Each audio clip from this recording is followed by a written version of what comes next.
Some years ago, I had the opportunity to watch this man on television. Of course, he's a mega movie star, George Burns. Of course, when I say that name, maybe some of you people with gray hair like me, little older folks, maybe you remember him.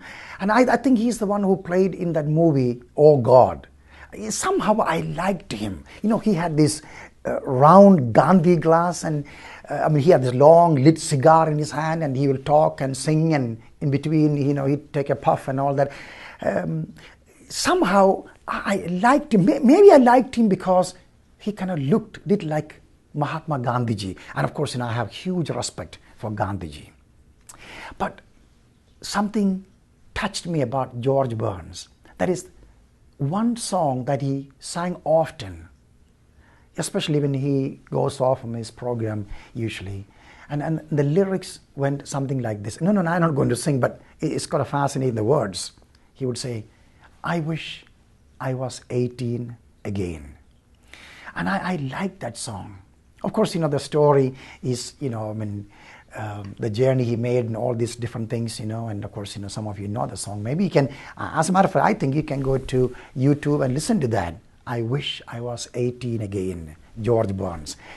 But I think about this.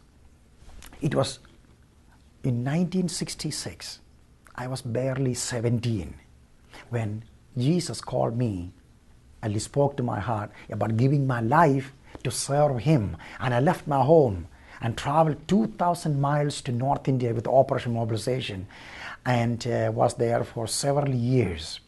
The strange thing, it's just like it happened yesterday. And today, I'm 60.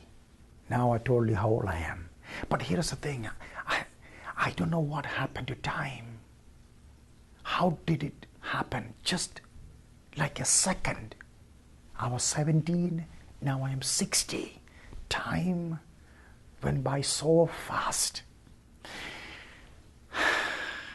And every time I think about, that song or some incident like this that reminds me, like going to the airport and pull out my passport or ID, driver's license, for the guy to make sure that I'm the right person. Again, I see my date of birth. And it reminds me, a few more years, it's all over.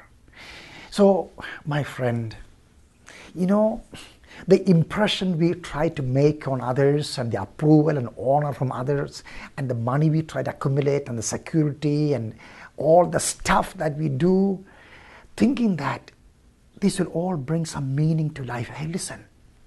Please listen to me.